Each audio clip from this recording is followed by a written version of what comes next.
Hello विद्यार्थी मित्रों, chapter number 10 continue करिए છીએ આપણે. એક નવો ટોપિક છે હાઇડ્રોસ્ટેટિક પેરેડોક્સ. સમજાવો તો એ શું છે.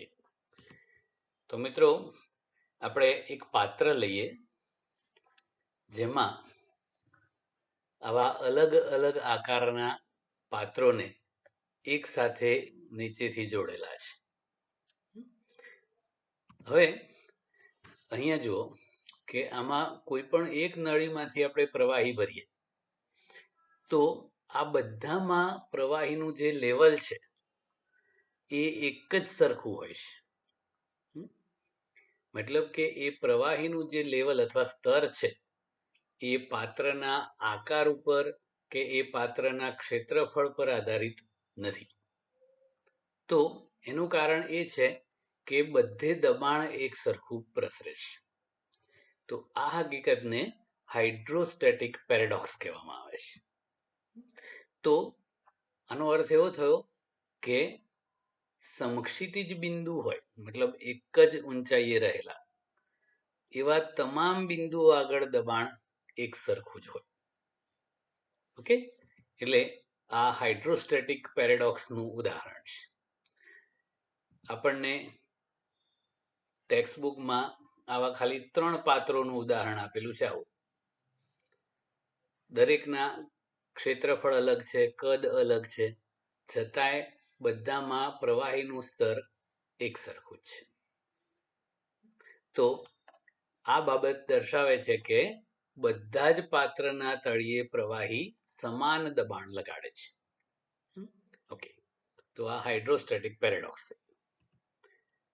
હવે વાતાવરણનું દબાણ માપવા માટે પારાનું બેરોમીટર અથવા તો ટોરિસિલીનો પ્રયોગ સમજાવવાનો છે.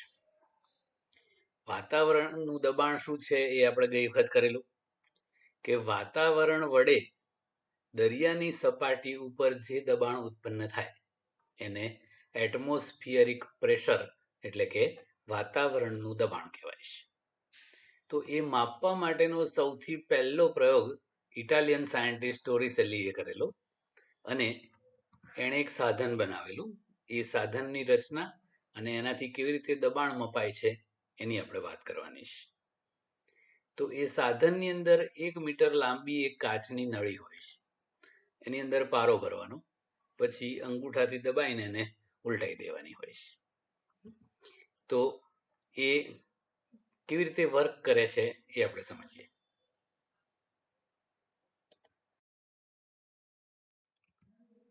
તો મિત્રો, આવી એક 1 મીટર લાંબી એવી એક કાચની ટ્યુબ છે.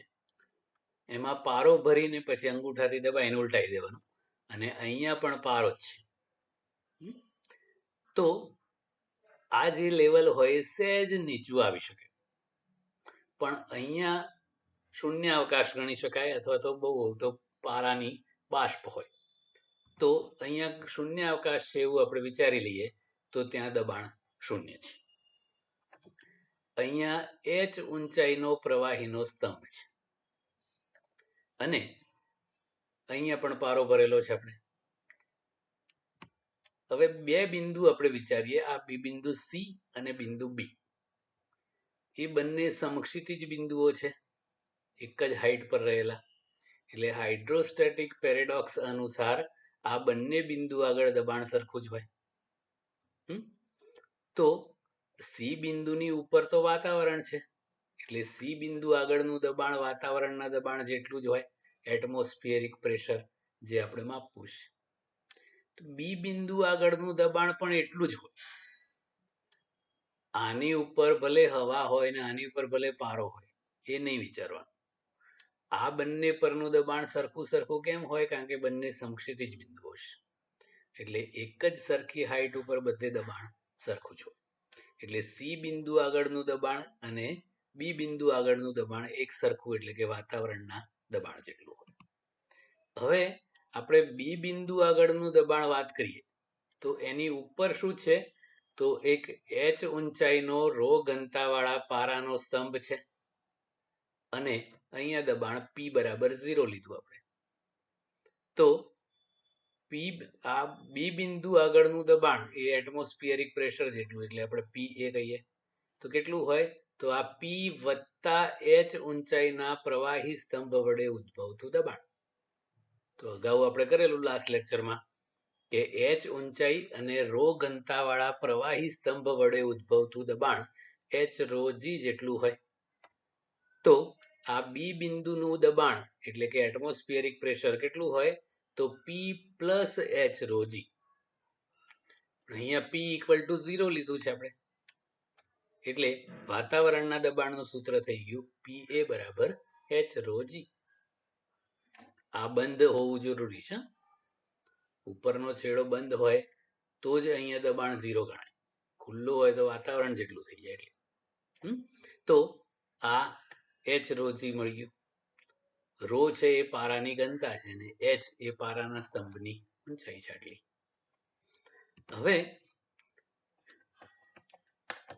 આ રચનાથી આપણે જો વાતાવરણનું દબાણ માપીએ તો આપણને આ જે હાઈટ મળી પારાના સ્તંભની એ ઊંચાઈ 76 સેન્ટીમીટર જેટલી મળે છે. 760 મિલીમીટર પણ કહી શકાય.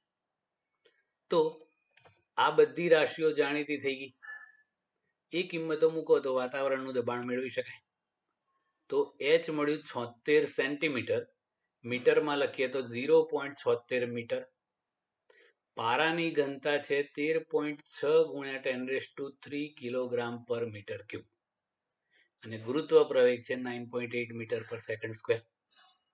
તો આ સૂત્રમાં એ બધી કિંમતો મૂકીએ તો વાતાવરણનું દબાણ આપણને મળે PA બરાબર H એટલે 0.76 મીટર, પારાની ઘનતા ρ 13.6 ગુણ્યા 10³ અને ગુરુત્વ પ્રવેગ 9.8. તો આ ગુણાકાર કરીએ તો આપણને જવાબ મળે છે 1.013 into 10⁵ પાસ્કલ અથવા તો ન્યૂટન પર મીટર સ્ક્વેર. તો આ જે દબાણ છે એ વાતાવરણ વડે એટલે કે હવા વડે દરિયાની સપાટી પર ઉદ્ભવતું દબાણ છે, જેને એટમોસ્ફિયરિક પ્રેશર એટલે કે વાતાવરણનું દબાણ કહેવાય છે. અને આને બીજી રીતે પણ દર્શાવાય છે સેન્ટીમીટર ઓફ Hg. તો એક એટમોસ્ફિયરિક પ્રેશર છે એ 76 સેન્ટીમીટર ઓફ Hg વડે દર્શાવાય છે. અથવા તો મિલીમીટર ઓફ Hg માં લખવું હોય તો 760 મિલીમીટર ઓફ Hg લખાય. ઓકે, એમાં ખાલી ઊંચાઈ સ્વરૂપે લખેલું હોય અને આ છે એ MKS માં કરેલું છે, પાસ્કલ અથવા ન્યૂટન પર મીટર સ્ક્વેરમાં. દાખલાઓમાં આપણે જ્યારે કિંમત વાપરવાની હોય ત્યારે કમ્પલસરી આ જ વાપરવાની, MKS જ. ઓકે, હવે આવું દબાણ માપવા માટેનું બીજું એક સાધન જોઈએ.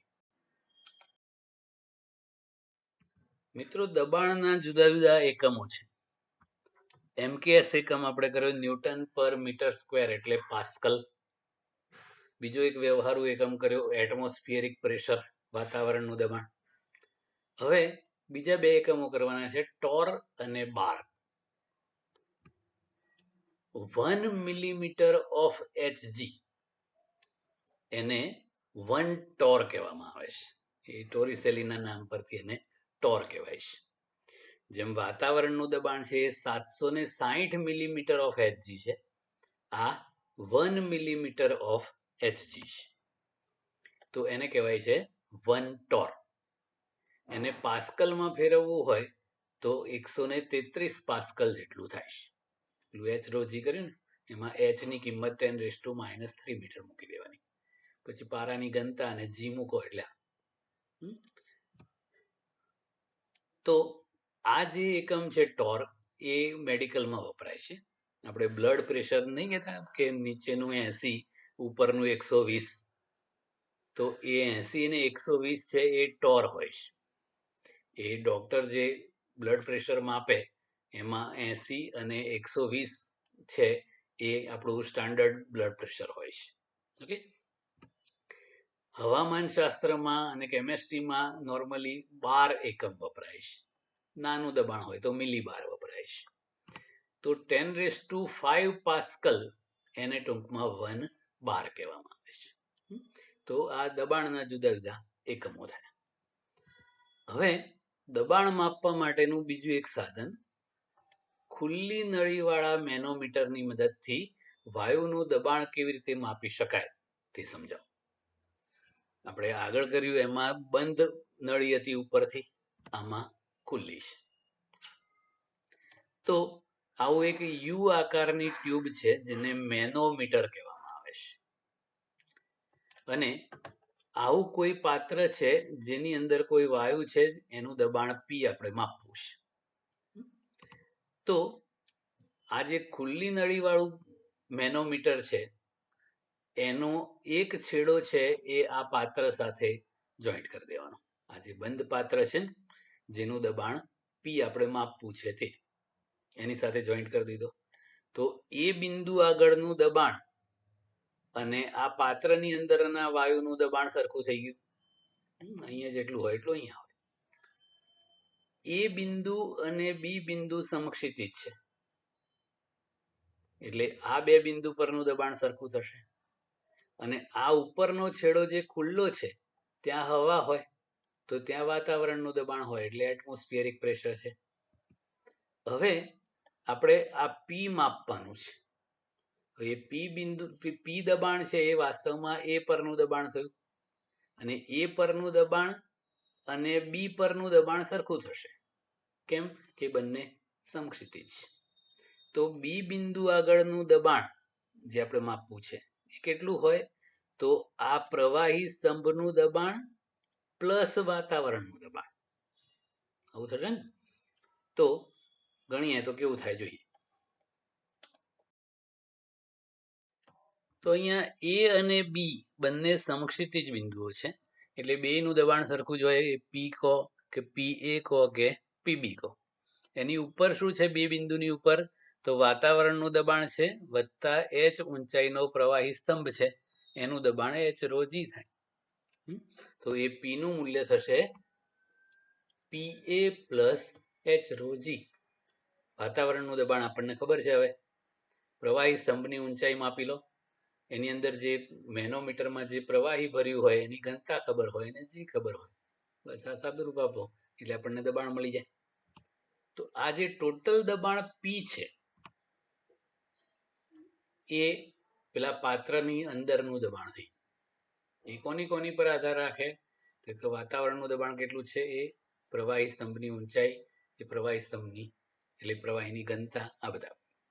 હવે એ કુલ જે દબાણ પી છે એને નિરપેક્ષ દબાણ કહેવામાં આવે છે.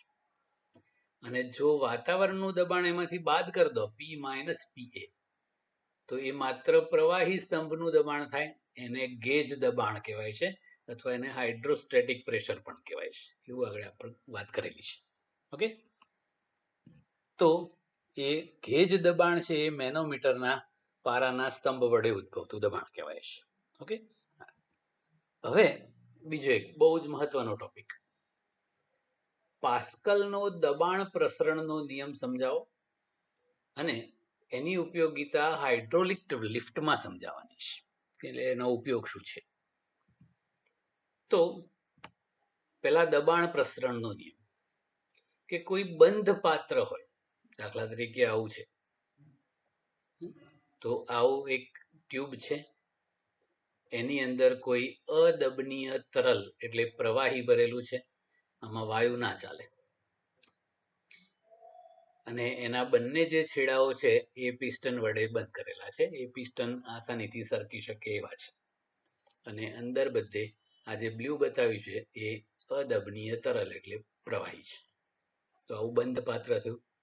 તો બંધ પાત્રમાં રહેલા તરલ પર બહારથી દબાણ લગાડવામાં આવે તો એ ઘટ્યા સિવાય દરેક સ્થાને બધી જ દિશામાં સમાન રીતે પ્રસરે છે. એટલે આપણે અહીંયા દબાણ ઉત્પન્ન કર્યું તો એ દબાણ અહીંયા માપો, અહીંયા, અહીંયા, અહીંયા, અહીંયા બધે એક જ સરખું હોય. એટલે એને દિશા સાથે કોઈ લેવા દેવા ના. તો આ પાસ્કલનો દબાણ પ્રસરણનો નિયમ છે. તો એનો ઉપયોગ હાઇડ્રોલિક લિફ્ટમાં કેવી રીતે થાય છે એ. તો અહીંયા આપણે જે પાત્ર લીધું એમાં બે પિસ્ટન છે. જે નાનો પિસ્ટન છે એના આડછેદનું ક્ષેત્રફળ ધારો કે A1 છે અને મોટા પિસ્ટનના આડછેદનું ક્ષેત્રફળ ધારો કે A2 છે. ઓકે, અને એ બંને હવા ચુસ્ત અને ઘર્ષણ રહિત સરકી શકે એવા છે. હવે આ અદબનીય તરલ ભરેલું છે આમાં, એટલે પ્રવાહી. હવે નાના આડછેદ A1 વાળો જે પિસ્ટન છે એની પર આપણે બહારથી F1 બળ લગાડીએ, એ આપણું પ્રયત્ન બળ કહેવાય. તો દબાણની વ્યાખ્યા પ્રમાણે દબાણ બરાબર બળ ભાગ્યા ક્ષેત્રફળ. તો આપણે A1 આડછેદના ક્ષેત્રફળ પર લંબ રૂપે F1 બળ લગાડ્યું, તો ઉદ્ભવતું દબાણ P1 બરાબર F1 upon A1 થાય. હવે એ દબાણ આખા પ્રવાહીમાં બધે એક સરખું પ્રસરે, અને એ દબાણ અહીંયા પ્રસરે એટલે આ મોટા પિસ્ટન ઉપર F2 બળ લગાડે છે. તો આગળ જોઈએ. હવે તો એ દબાણ છે એ બધે એક સરખું પ્રસરે, તો મોટા પિસ્ટન જે છે A2 આડછેદ વાળો, એની પર એ દબાણ વડે F2 બળ લાગ્યું. તો દબાણની વ્યાખ્યા પ્રમાણે દબાણ P2 બરાબર F2 upon A2 થાય. હવે પાસ્કલના દબાણ પ્રસરણના નિયમ પ્રમાણે બધે દબાણ એક સરખી રીતે પ્રસરે, માટે P1 બરાબર P2 હોય. પણ P1 એટલે તો F1 upon A1 છે, અને P2 એટલે F2 upon A2 છે. તો F2 ને કરતા બનાવી દો, તો F2 બરાબર A2 upon A1 into F1. હવે ખાસિયત શું છે આ સાધનની, તે આપણે A1 ક્ષેત્રફળ બહુ જ નાનું લીધું છે, એટલે કે A1 is very less than A2 છે. તો આ બહુ મોટું ભાગ્યા બહુ નાનું, એટલે આ ગુણોત્તર મોટો થાય. તો આપણે જેટલું બળ લગાડ્યું એના કરતા બહુ જ ગુણ્યા મોટું કરો, એટલે આ બહુ મોટું બળ થઈ જાય.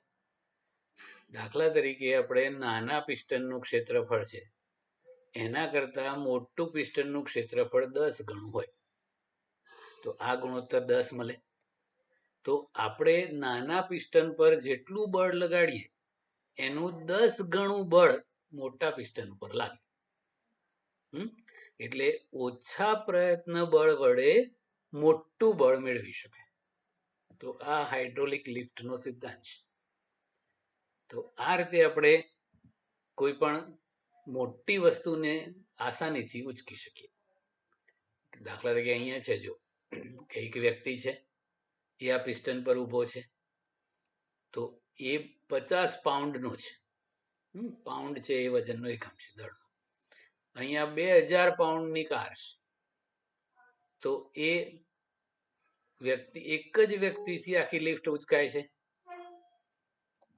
પણ આમાં એક વસ્તુ ખાસ ધ્યાન રાખવાની હોય છે, કાર્ય તો સરખું જ હોય, એટલે આ વધારે સ્થાનાંતર કરતું હોય તો આ થોડુંક જ સ્થાનાંતર કરે. તો ઓવરઓલ કાર્ય બંનેમાં સરખું જ હોય, પણ ઓછા પ્રયત્ન બળ વડે વધુ બળ મેળવવા માટેનો આ સિદ્ધાંત છે. આપણે આ જેસીબી મશીન ને એ બધા હોય છે, એ બધા હાઇડ્રોલિક્સ, એમાં આ જ સિદ્ધાંતનો ઉપયોગ થતો હોય છે. ઓકે, નેક્સ્ટ હાઇડ્રોલિક બ્રેક ઉપર ટૂંક નોંધ લખો.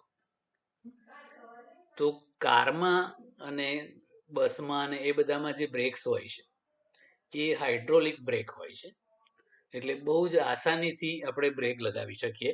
એટલે બ્રેક લગાવવા માટે બહુ મોટું જોર કરવાની જરૂર ના પડે. કેવી રીતે વર્ક કરે છે એ, તો એ હાઇડ્રોલિક બ્રેક છે એ પણ પાસ્કલના દબાણ પ્રસરણના સિદ્ધાંત પર કાર્ય કરે છે. હવે જ્યારે વાહન ચાલક બ્રેક લગાવે, એટલે આ બ્રેક પેડલને આમ દબાવે, તો અહીંયા જે પિસ્ટન છે એ દબે છે. તો એ પિસ્ટનનું ક્ષેત્રફળ ધારો કે A1 છે. અહીંયા ઓઇલ ભરેલું હોય, તો એ બધે અહીંયા દબાણ પ્રસરે. અહીંયા બે મોટા પિસ્ટન હોય જેનું ક્ષેત્રફળ A2 બહુ મોટું છે. તો શું થશે કે અહીંયા આપણે જેટલું બળ લગાડ્યું એના કરતા અનેક ગણું બળ આ બે પિસ્ટન પર લાગે. એ પિસ્ટન છે એ આ જે આ બ્રાઉન કલરના બ્રેક શું છે એને ધકેલે. એ ધકેલે એટલે આ જે વ્હીલની રીમ હોય એને ટચ થાય એટલે બ્રેક વાગે. એટલે આ રીતે પિસ્ટનના ક્ષેત્રફળો અલગ અલગ રાખવા પડે તો ઓછા પ્રયત્ન બળ વડે જોશથી બ્રેક લગાવી શકાય. તો એ બ્રેકમાં શું થશે કે આપણે આ બ્રેક લગાવી તો આ નાના ક્ષેત્રફળ વાળા પિસ્ટન વડે અહીંયા ઓઇલ ધકેલાયું. મોટા પિસ્ટનોનું ક્ષેત્રફળ બહુ જ મોટું છે એટલે આ ઓછા પ્રયત્ન બળ વડે વધુ બળ મળ્યું અને એ આ બ્રેક શૂને ધકેલે. પછી જ્યારે આપણે બ્રેક પરથી પગ હટાવી લઈએ એટલે આ જે પિસ્ટન છે એ પાછા આમ આવતા રહે, બ્રેક શૂ ખુલી જાય એટલે બ્રેક વાગવાનું બંધ થઈ જાય. તો આ રીતે બ્રેક વર્ક કરતી હોય છે. હવે એ વસ્તુ અહીંયા બતાવેલી છે. આપણે બ્રેક લગાવી એટલે આ જે નાનો પિસ્ટન છે એમાંથી ઓઇલ આમ ધકેલાયું, એ અહીંયા આવે. અહીંયા બે મોટા પિસ્ટન હોય અને એ બંને બાજુ આમ ધકેલાય અને આ બંને બાજુના બ્રેક શૂ ઉપર બળ લગાડે એટલે એ બ્રેક શૂ ખુલે એટલે એ વ્હીલને ટચ થાય એટલે બ્રેક વાગે. પગ હટાવી લો એટલે એ ઓઇલ પાછું આવતું રહે એટલે આ પિસ્ટન બંધ થઈ જાય અને આ બ્રેક શૂ છે એ પેલા વ્હીલને જે ટચ થયેલા હોય એ અંદર આવતા રહે એટલે વ્હીલ ફ્રી થઈ જાય. ઓકે,